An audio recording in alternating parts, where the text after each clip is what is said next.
all about me. This is the Dan Patrick Show podcast. There is more where that came from. Click back for new episodes all week long. Napa know-how. Your broken AC may not be broken.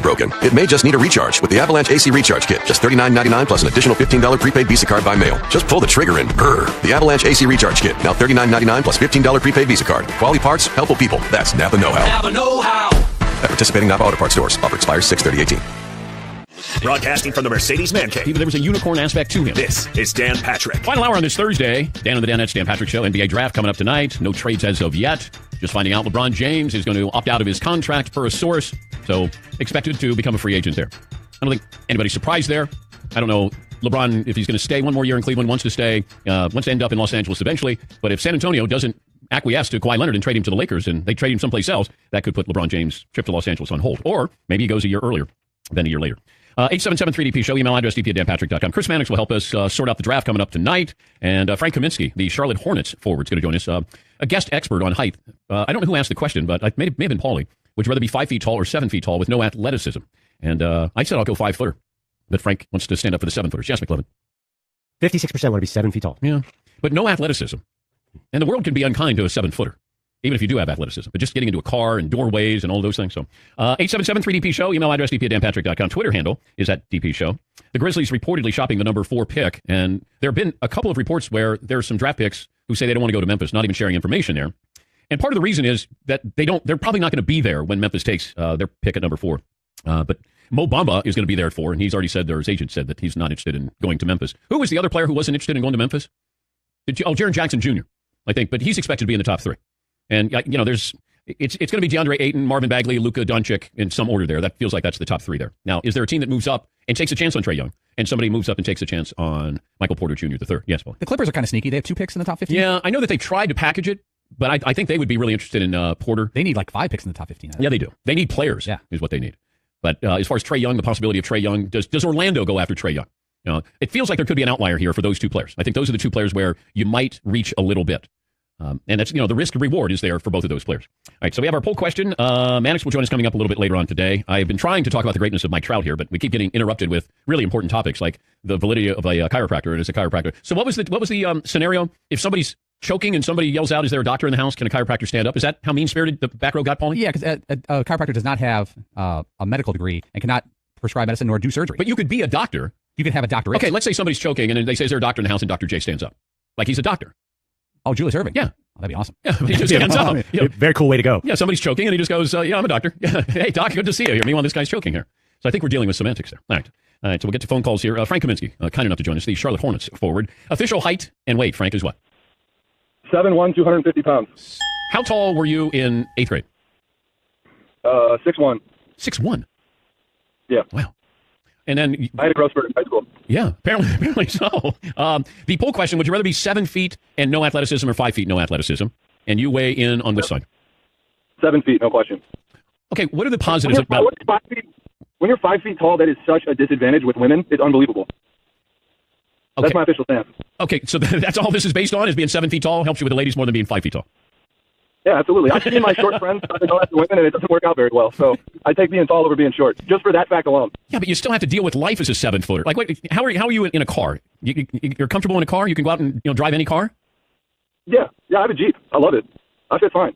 There's such a misconception that being 7 feet tall is such a disadvantage on so many things. Like, there's things that I can't do. Like, I can't go on roller coasters anymore, but I don't care because I never really liked roller coasters to begin with. I need extended golf clubs. Like, there's things I have to do because I'm 7 feet tall, but it's awesome being this tall. Like, it would suck to be really short, in my opinion. But there has to be some, like you run into doorways and light fixtures, things like that, right? Yeah, because I'm really bad at texting and walking at the same time, so I tend to do that quite often. What are the plans for the off season? In Charlotte, between Charlotte and Chicago, just getting workouts in. Got a couple weddings. That's about it. Maybe a trip to Europe. I don't know. Who you work out with? I'm a fly by the seat of your pants kind of guy. I like it. Who are you working out with? I got people in Chicago I work out with, and then obviously we got a new staff here in Charlotte, so I've been getting down here and getting to know everyone and working out with them. It's been great so far. It's been a good summer. Last time Jordan came to practice was when? He's in and out throughout practices. As far as actually being involved in practice, he hasn't really done that since I've been here. But he'll sit in on a lot of stuff and watch and give feedback and stuff like that. But as far as like hands-on stuff inside of practices, not really. So nobody's challenged Jordan. Nobody said anything where Jordan then goes, "All right, let me put you in your place." That hasn't happened recently. No, it really hasn't. I don't think I would take that chance. Really, even you right now against Jordan in a shooting contest? I mean, I take that chance. I mean, I think I can shoot the ball really well and all of that, but you don't want to, I don't know. It's just he has a weird looming presence that kind of makes you a little bit uncomfortable sometimes, that you don't want to challenge the greatest basketball player of all time. I feel like his competitive nature would almost make it a little bit too unfun. Yeah, but I would want the challenge of just saying I tried it. I'd rather that he roughed me up and stared me down and made me get into a fetal position, but still, you took on the GOAT, right? I mean, there are benefits to it. You could always say you won, but I mean, I don't know. Hey, is Kemba Walker going to get traded? That's a way to really build up that question. Just throw that one out there. I have no idea. I don't know what's going to happen. I hope not. He's like my favorite teammate I've ever played basketball with, so I want to have him on my team or be on his team for a very long time. Okay, since he's your best buddy, does he think he's going to get traded? No, I don't think so. He's been in Charlotte for a long time now. He's a two-time All-Star. I think he's really built his life here. His whole family's here. He loves being here, so I don't think he thinks he's going to get traded, but you have to realize at the end of the day that the NBA still is a business and anything can happen. Yeah. So I guess we'll see how it all plays out. What about how surprised were you Dwight Howard got dealt? It was a little surprising. Obviously with the new staff and everybody, obviously a lot of new people in the front office, there isn't much knowing what the true plan is. Obviously they came in with a plan and they're executing it now, so you don't really know what's going to happen or what their true plan is. But, I mean, they're asking for feedback and looking for people to just be here and be working hard and stuff like that. And obviously, there's pieces that they see fit for their new system and pieces that they don't see fit for their new system. And I don't know if Dwight was a piece that was going to fit the way that they want to play going forward. Well, he doesn't fit now with today's NBA, whereas 15 years ago, you had to have a Dwight Howard. Now, it's your 7-footer has got to be like you. You got to be able to play at least on the perimeter, right? Yeah, but there's different styles. Obviously, there's still a marketplace in the NBA for guys that can average a double-double every single game, and he's a guy that can do that. So, obviously he's an extreme talent and can do so many things. He's so physically gifted that he's able to do so many things on a basketball floor. So, like I said, it's all system and how you see the players on your team fitting that system going forward. Frank, thanks for joining us on no pun intended short notice here and weighing in on our poll question. Have fun this summer, and we'll check in with you soon. Thank you. Thanks, guys. Thanks for having me. That's Frank Kaminsky, a proud 7-footer. Charlotte Hornets, a guest expert on being 7 feet tall. Yes, he. I mean, it makes sense, but so far every tall guy's been like, I want to be tall, and every short guy's like, I'd rather be short. Everybody's kind of going with what they got.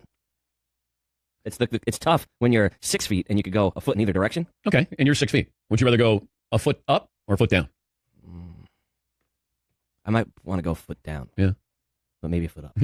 Wait, what are you, Stephen Wright? I kind of want it to be both. I don't understand this helmet when you're jumping out of an airplane. Like a helmet's going to help you. It is interesting that you have to, hey, you got your helmet on when you're jumping out of an airplane? No. Yeah, you got to have your helmet on.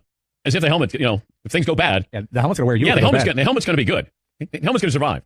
What's in it is not. All right, Mannix will join us coming up. And apparently we have ruffled feathers in the chiropractic community. At least the other side of the glass has. That valuable demographic there that we hold near and dear to our heart. Yes, Fritzy. I used to work at a fire hydrant plant. Couldn't find parking anywhere. I bought some batteries, but they weren't included. So I had to buy them again. He's so underrated. Best. Stephen Wright is almost like Gary Larson. Remember Gary Larson, the comic, he would draw comic strips. But it was usually just one picture. And he was The Far Side. He was so good. And I always thought that it was just in such a subtle way that he delivered it, that Stephen Wright was like that. They sort of were the same. Very few words, but it was just right to the point. Yeah, see. The one of, it's funny, I was just having this conversation about how great The Far Side was. Yeah. And it was the guy, there's the two deer, and one of them had a huge bullseye on its chest, and the line was, bummer of a birthmark, Hal.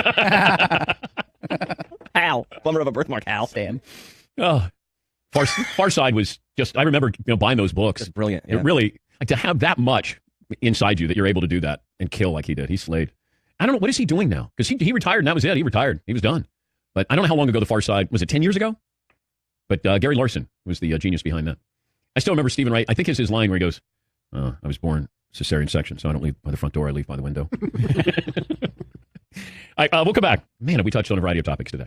Mannix will join us. We'll find out when he's going to shave his head after losing the Wheel of Punishment bet with us. So that'll be coming up 16 after the hour right here on the Dan Patrick Show. The Black Tux is the one-stop shop for modern fitting suits and tuxedos at half the price of what even the budget rental companies offer. Wedding season's upon us. You're going to be doing it big and going out to all of your buddies' weddings. When you bring a date, you want to look fresh, but it has to be convenient. That's where the blacktux.com comes in. The Black Tux is awesome suits and tuxedos in all kinds of styles, and you rent them online. It's our official place to dress up for the Dan Patrick Show at the Sports Emmy Awards. The Black Tux offers the kinds of suits and tuxedo styles that would normally be wildly expensive to buy, and you might only wear once. Like the Emerald Shawl Tuxedo. It's funky, cool, but how many times are you going to wear an emerald green tuxedo? With the Black Tux, you can do you and blow it out for your big one-time event. So try a new look, do something different, and take your style to the next level with the Black Tux free home try-on. You can see the fit and feel the quality of your suit months before your event. After ordering, your suit will arrive 14 days before your event. If it's less than perfect, we can send you a replacement right away. To get $20 off your purchase, visit theblacktux.com/Patrick. That's theblacktux.com/Patrick for $20 off your purchase. The Black Tux, premium rental suits and tuxedos delivered. Okay, this is just a 30-second commercial, and I'm going to throw a lot of numbers at you, but please stay with me. In just 15 minutes, you could save 15% or more on car insurance. The company that has been offering you great rates and great service for 75 years, it's Geico. I've been using them for a long time myself. And anytime you need help, you can speak to one of their trained specialists 24/7. No recordings. The company, Geico. Go to geico.com today. Sorry for all the numbers, but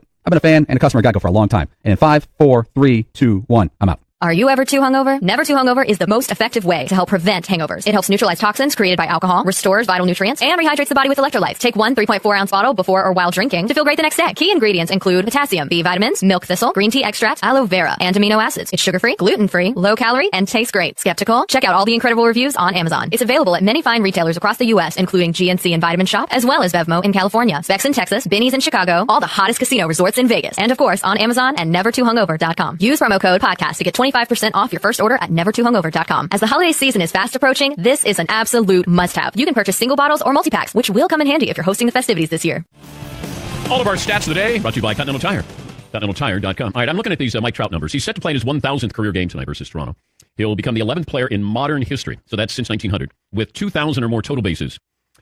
1,800 times on base through 1,000 games. So he's joining 9 Hall of Famers, and his current teammate Albert Pujols, who will be a Hall of Famer. So there's Babe Ruth, Lou Gehrig, Paul Wainer, Hank Greenberg, Joe DiMaggio, Ted Williams, Stan Musial, Mickey Mantle, Frank Thomas, and Albert Pujols, and then you throw in Mike Trout in that group. All Hall of Famers there. But if you're looking at the modern era, you got Frank Thomas 1990, and then Albert Pujols 2001, I think, when they started. And now you have Mike Trout. I mean, that's an incredible list. At least 2,000 total bases in 1,000 games since 1900. Bonds isn't on that list. It's weird, though. The baseball purists came out with they had fangs. They had their daggers ready. Like, how dare you put him in there with the greats of all time? I know we look at Mike Trout differently because a lot of these guys that we're looking at here on this list had great postseasons.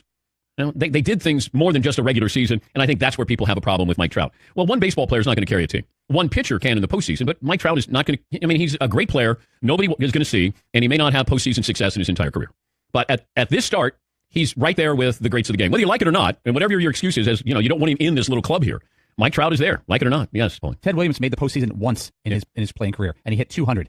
He made one World Series. They didn't have as many playoff games, of course, back then. But Ted Williams, if it's about playoffs, Ted Williams did nothing in the playoffs his entire career. Well, he always had to get by the Yankees, and he wasn't going to get by the Yankees. The Yankees were a better team. But Teddy ball game. So Mike Trout has had one postseason appearance, and he got swept in 3 games and had 1 hit in 15 at bats. But what he does during the regular season is pretty incredible, historical. So I'm hearing people and reading things. Baseball's got a bigger problem than how do we define Mike Trout's greatness? They were measuring the average amount of time between. I think batted ball. It's almost 4 minutes that goes before there's a batted ball. Like it's just too long. That's the problem with baseball right now. Is there is very little baseball that's played. Yeah, boy. If you want to see something freaky, Google Baseball Reference Ted Williams stats. At age 20, his first year in the league, he hit 327 with 31 homers and 145 RBI. First year in the league, 20 years old. Well, you had guys who you would drive in 150 runs. I mean, Hack Wilson drove in 190 runs in one season. So it's just Trout is just consistently great. He doesn't spike. Although McLovin thinks he's going to spike this year in headlines in home runs. Oh yeah, he's way ahead, way ahead of his days. And then you're going to have a problem with that. No, I'm not. I know you're trying to get me to be the anti-Mike Trout guy, but I'm the sabermetric guy. So I have to but you Trout. love Bryce Harper. I said I would take Mookie Betts over Bryce Harper. Bryce Harper's like the Vince Carter of baseball. His home runs are just fun to see. He's a lefty, hits it really far. I don't care that he strikes out every other time. Oh, by the way, I got into this discussion via the text with Darius Rucker, and he said, "Would you rather start your team with Vince Carter or Dirk Nowitzki?" So this came at 10:22 last night, and I went, "Wait a minute here. That's not a text back and forth thing." I said I would take Dirk Nowitzki, and then he said he would too. Yeah, Dirk won a title. Well, in today's NBA, I would want Dirk Nowitzki. If I have a team that's got a chance of winning, I want Dirk Nowitzki. If I have a team that's not very good, I want Vince Carter. To sell tickets. Yes, absolutely. You're gonna go watch Vince Carter play. But Carter's a big 3-point guy now. But he developed in. He's made more 3-pointers than anybody in history, hasn't he? Is that right? I knew he was like top 10 in some of those. Check and see if Vince Carter has the most 3-pointers. He's up there. That's partly because he came in early in the 3-point. Because Larry Bird didn't play with a 3-point line his whole career. No, he didn't. But you would have games where there would be 6 3-pointers taken back in the 80s. Let me bring in Chris Mannix from Yahoo Sports. Let me start there. If you're starting your team, you know who they are. It's Dirk Nowitzki versus Vince Carter. You're starting your team with who? Dirk Nowitzki. Okay. Yeah. I mean, there's a lot of reasons, but a big they could do what Dirk did. I mean, he was special. I mean, Vince was great, and I don't blame Vince for his team's not winning a championship. There's more to it than that, but everything Dirk could do offensively, and neither one of them was a great defensive player. So really, looking at the offensive end of the floor, I would take Dirk. But who changed the bigs on the perimeter? Was it Dirk? Oh yeah, I mean Dirk. I mean, you ask any GM that's been around a long time. Dirk changed the game in ways that I'm not sure any athlete ever really has. I mean, outside of a Shaq at the 5 with the overwhelming power, but even that, you go back to Wilt Chamberlain when you're talking physical dominance. The NBA had never seen a player like Dirk doing what he did. I mean, I think that draft man, Robert Tractor Trailer was traded for Dirk, I think, and he was the big that everyone was looking for at that time. I mean, there just weren't 7-footers, 6'10" guys, 6'11" shooting threes. He has changed the game, and now as we enter like this generation, you've got Porzingis, changing fives. So, 20 years ago, Dirk changed the four, and today Porzingis and one or two others are changing fives. Let's look at the top of the draft here, because DeAndre Ayton doesn't fall into that perimeter category for a guy who's 7 feet tall. Bagley has range here, but how surprised are you that those are going to be the two top picks in the draft? Well, first, I'm not convinced that Bagley's the guy too. I was speaking to some sources that are with knowledge of what Sacramento is doing this morning, and they're torn right now between Luka Doncic and Marvin Bagley. One thing you have to remember about Sacramento is that, they've had so much bad PR over the last decade. Luka Doncic is a really safe pick. If they draft Luka Doncic, locally, the fans are going to love it. The local press probably eat it up. You can't discount that. And I think ownership also likes Doncic, and that'll play a role in these coming 24 hours. But the two bigs at the top with respect to what they can do on the perimeter, I think DeAndre Ayton, I was talking to a couple of college coaches about him. He has the potential to be a three-point shooter. His form is really good. And when you have a guy that can shoot like that, it's not a stretch to see, no pun intended, to see him space out a little bit more as early as his first year and become a decent three-point shooter. Give me the guy that has the fewest question marks. Ayton, taking Ayton out of the picture, because I think he's a consensus number one. We can get into the whole motor thing. I hate using that stuff because I don't even know what it means half the time. But he took some plays off, and he certainly has. If you read, Pete Thamel has a terrific story on DeAndre Ayton that's up on Yahoo, where it's like, this guy, bounced around so much, had about 150 handlers, for a high school kid. So he's gone through some stuff, and how that's affected him, I don't know. But Ayton's the one with fewest questions. After that, though, it's Doncic. And I don't know what his ceiling is. I've had somebody describe him to me as, kind of a souped up Hedo Turkoglu type. We always have to go for like the white international European comparison. But I don't but he's, you watch him play. And what drives me crazy, Dan, is like the last month, Luka Doncic has been kind of picked apart. He went from 2 months ago being a consensus number 2 to being just sort of dissected out there. And the reason is because he's been playing games. He's been playing competitive basketball for the last month. So we're picking him apart. Whereas we're getting giddy about, the number of three-pointers, player X made against a chair, or the number of jumpers he shot over a broom handle. This draft process, it always cracks me up with what teams care about. But I think Doncic, out of anybody besides Ayton, has the fewest question marks. You can check out NBA Draft Show tonight, featuring Chris Mannix, Pete Thamel, Mike Hopkins, and Wes Wilcox, 7 Eastern on Yahoo Sports and Yahoo Sports mobile app. A couple other things here with LeBron, opting out. What happens with Kawhi? What happens with Paul George? Which of these three guys, who makes the first move here? And then what happens after that? Well, based on what I hear out of San Antonio, I don't think that happens anytime soon. The message the Spurs, everybody's called and everybody's checked in because they all want to get Kawhi. But the message the Spurs are sending back is, look, don't believe everything you read. We think we can re-sign him. But if you want to make us an offer, we'll consider it. It's basically becoming, as one GM told me, a blind auction out there. So you can make a bunch of offers and the Spurs will pick through. They're going to be methodical with this, as they should be. This is a top 5 player in the NBA in his prime that they'll be trading. So I don't think that gets done before free agency. And after that, it's going to be LeBron. Now, the wild card is if Paul George likes Russell Westbrook in Oklahoma City a lot more than we think he does. I've been pretty consistent in saying that I think that we're really discounting the fact that he could go back there because the relationship with Russell is really strong. But if you look at those three guys you're talking about, LeBron is probably going to make the first move, and Paul George is simultaneously or immediately after that will be next. I'm curious if LeBron goes to the Lakers a year early, or he would wait a year just to find out what Kawhi does, what Paul George does. That you want to get there, and all of a sudden nobody's joining you. Does LeBron want to get into that scenario? It's a reasonable, point, Dan. He's not going to play with Brandon Ingram and Lonzo Ball. He's just not. If that's the case, does he try to link up with Houston for a year? Does he go back to Cleveland for a year with an understanding that, do a 1+1 with Cleveland, with an understanding that in the offseason they'll package Kevin Love and whoever they drafted number 8 to change things up? Because equally as sure, Dan, he's not going back to Cleveland on that same team. He knows what the ceiling is for that same team, so they'd have to do something. There's just not a lot of great options out there for him. Nothing that makes as much sense as Miami did in 2010 with that group, as Cleveland did in 2014 with their group. It's not an ideal market in the summer 2018 for LeBron. Is there somebody they can draft that LeBron is going to go, okay, all right, I can make this work? Yeah, but they're not going to do that. And for what I'm told, they're not even consulting with LeBron on this. They're making this pick, completely independent of LeBron James. I think they'd like it if Michael Porter Jr. slipped down to them. He's one of the most interesting guys in this draft because there are people that love him and are trying to move up to get him, and there are teams in that top 10 that are legit terrified of this back injury. I tell you, Dan, not to change the topic there, but number 3 is where the action starts. I don't think Atlanta wants that pick. I think they'll auction that off instead, try to move down. I reported yesterday that they're eyeing Trae Young, and they don't need to be at 3 to draft Trae Young. So I think they're going to try to move back into the top 10 and try to trade it for a team that wants Luka Doncic. There are a bunch of teams that want Luka Doncic. So if Sacramento goes Bagley, it's going to be on. I think if they go Bagley, Atlanta trades that pick, and all of a sudden we're off to the races. Will you be tweeting the draft picks before they're announced? Well, right now the answer is no. We'll see what happens in 12 hours. Well, wait. Who's going to? Why is there some doubt here? Well, I think we've all kind of agreed that whether it's the NBA partners, so to speak, have agreed to not do it. It's not really a question of me necessarily. I'm hosting the show. It's difficult for me to do it, but it's Shams, it's others that are with us. I don't know. I'm still trying to put it this way. I'm still trying to figure out what the rules are on this and what we can and can't do on draft night. When are you getting your haircut on our show? I'm targeting July 29th. What are your thoughts on that? Or whatever that Monday is. Okay. All right, we'll see if we can pencil you in. Anybody else getting their head shaved on our show that day, Paulie? No, it's a wide open. Okay, all right, just want to make sure. So July 29th for Mannix on the show. Maybe it's the 30th. Maybe it's the 30th. I think that's a Monday. Okay. If you I'll get my own barber, though. If you played Adrian Wojnarowski a game to 10, who would win? Oh, I'd win 10-0. Okay. Like, first of all, I mean, I've got the size and the strength and the skill, so I would control that game from start to finish. But Wojnarowski would break the story before you would that you had beaten him. Without question. He would have it at, if it's 2-1, he would have the game being over at 10. All right, give me the NBA insight. I might go Rick Bucher over you. In basketball? Yeah, in basketball. Yeah, I haven't seen, I'm trying to think, we have been playing media games. I haven't played in a while, but we oftentimes get together and play media games. Broussard's good. Broussard's really good. I think he played college basketball on some level. And sneaky good is Mike Wise, formerly of the Washington Post. Yeah, he's a tall drink of water there. If I had you against Stephen A. Smith one-on-one. Haven't seen Stephen A. play, but I mean, look, you know me, Dan. I have warped confidence. I'll never bet against myself on those games. I think I'd kick his ass too. I think I remember seeing Stephen A. shoot in Houston at an NBA Finals, and he's got an ugly shot.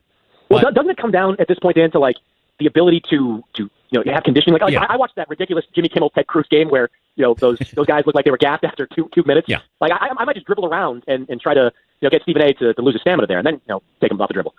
All right. I'm just curious here. All right, have fun tonight, okay? Thanks for joining us, and we'll see you in late July. You got it, Dan. That's Chris Mannix. You can check out the NBA Draft Show tonight featuring Mannix, also Pete Thamel. You got Mike Hopkins, Wes Wilcox, 7 Eastern on Yahoo Sports and Yahoo Sports mobile app. Last call for phone calls, tweets, emails. We'll be back after this on the Dan Patrick Show. Hey, listeners, just wanted to take a minute to thank all our great sponsors and all of you great listeners for supporting this podcast. We certainly couldn't do it without either of you. And I wanted to remind you that you can support our sponsors by going to our show page at podcast1.com, clicking on the Support This Podcast button, and there you will see all our wonderful sponsors that help make this show possible. Thank you for downloading, subscribing, and of course, supporting. And now, back to the show.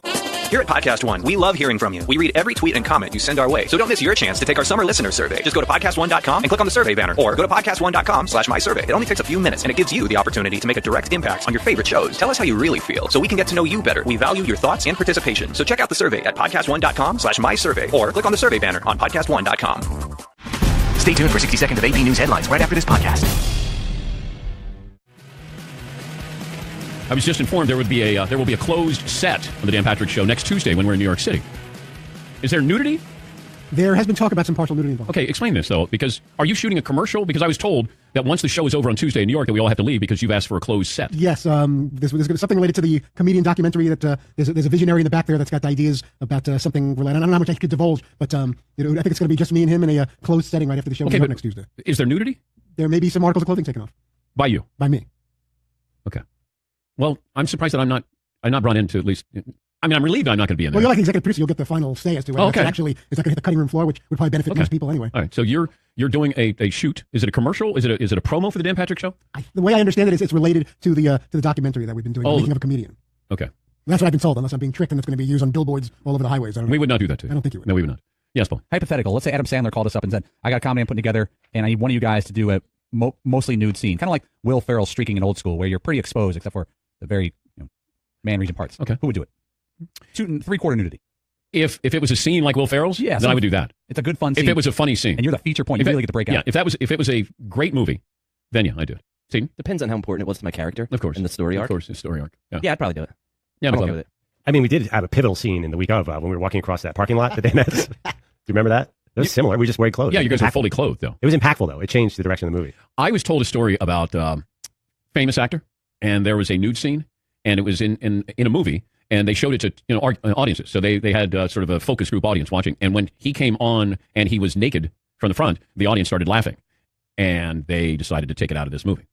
And I guess I could see it being in the movie, but it turned out to be a very good movie. And a very good movie for this actor. Yes, Paul. Laughter because this actor wasn't bringing enough heat to the. I'm not sure. I wasn't in that focus group when they were watching it, but I'm guessing if they started laughing, probably one reason why they're laughing there. But imagine if you're that actor and you're sitting in there when you want to. Hey, I just want to sit in here and see how the audience reacts, and all of a sudden there's a nude scene and people are like doubling over laughing. Yeah, Fritzy. Yeah, I agree with you. To be part of something like that, it would have to be something that would be one of the more hilarious scenes in the movie, and it would have to make some kind of sense. And if it's going to get that kind of roaring laughter, then you suck it up and you embarrass yourself a little bit for the sake of comedy genius. Yeah, a little nude humor. All right, what's this? You sent me something on soccer in the World Cup, and somebody asking for somebody's shirt, Paulie. There's an accusation that a referee in a World Cup match asked Cristiano Ronaldo for his shirt. No. He denies it. FIFA denies it. But the other team was a little salty. I think Morocco was a little salty and accused the ref of being very sympathetic to Cristiano Ronaldo. Okay, everyone denied it. So Morocco lost 1-0 to Portugal. Yeah. Right. And So how's this rumor get started? One of the players from Morocco did an interview with a Dutch broadcaster and said that he overheard the ref asking Cristiano Ronaldo for his jersey, his kit after the match. FIFA governing body said in a statement, it is with regret and disappointment that following yesterday's Group B game, reports in the media concerning the referee Mark Geiger, it has been claimed that halftime interval, Mr. Geiger was asking, I guess he wanted to get Ronaldo's jersey. Okay. But the guy, he says in his quote, quote, I don't know what Geiger is used to, but he was very impressed by Cristiano Ronaldo. Yeah. He said, I was just told by Pepe in the first half, he asked if he could have his shirt. So Pepe, he was told by another player that the other player heard it. And that Pepe dude, he's the same guy that is in the video right now that's very famous of a guy tapping him on the back and him looking like a bomb just went off on him. Oh, and he's rolling on kids up to fight. And that's the kind of stuff that he's known for. Is that. So, yeah, Pepe is not very reliable. I'm not saying it didn't happen, but sources close to Pepe. Yeah. John in Ohio joins us right now. Hi, John. What do you have for me today? Hi, Dan. Hey, earlier I heard you guys talking about Dirk Nowitzki and how he transformed the big position, being able to shoot from the outside, that kind of thing. Mm-hmm. Do you take Dirk Nowitzki or Bob McAdoo? I think Bob McAdoo did that years and years ago, and we sometimes forget about these accomplished NBA players from the 70s and 80s that transformed the game. Two-time NBA champ, 5-time All-Star, MVP, the youngest guy to hit 50 points and 20 rebounds in a game. You'll get no argument from me on Bob McAdoo's greatness. Thank you, John. I remember with the Buffalo Braves, I had a Bob McAdoo poster in my room, and Bob had range. Now, they weren't shooting the three-point shot back then, but McAdoo had top of the key range, and I think he may have led the NBA in scoring one year. Yeah, Paul. McAdoo played the second half of his career in the three-point era. He only hit 3 3-pointers in his entire career, but it was not a weapon back then. No, and there's difference in having range and having three-point range. And McAdoo at the time, he was shooting 15 to 18 feet, but he was a big man, and that was unheard of. And then Jack Sikma had range, and Bill Laimbeer had range. Who else? Bob Rule, who played with Seattle, Bob Lanier had range. There are guys who had 15 to 18-foot range. But if you haven't shot an NBA three, then you'll realize what range is. There's a big difference in, hey, I can go to the top of the key. Can you go a few feet further than that and do it on a consistent basis? But yeah, Bob McAdoo is a wonderful player. Absolutely. Yes, McLovin. I don't want to call Bob McAdoo at all, but I'm going to do it. I saw highlights of him with the Lakers later in his career, and he went from like a 30-point player to like a 9-point player. Then I saw he was 31 years old when he was with the Lakers. Yeah, no, maybe he had leg injuries. He did. He really, yeah. You ever see that, though, where you're watching a highlight reel and it's like Dr. J in 1986 or something? I feel like sometimes you get robbed of seeing a guy in his prime, and you get an opinion of him. Yeah. Jordan with the Wizards. Yeah. But it's, Vince Carter, I still look at Vince, and Vince is one of those, athletic marvels. I mean, he's still dunking on people, but he's added something to his game to be able to stay in the NBA. And that's where I have great appreciation for guys who, he's got his money, he's got his place in the Hall of Fame, but he's going to play again next year, I think.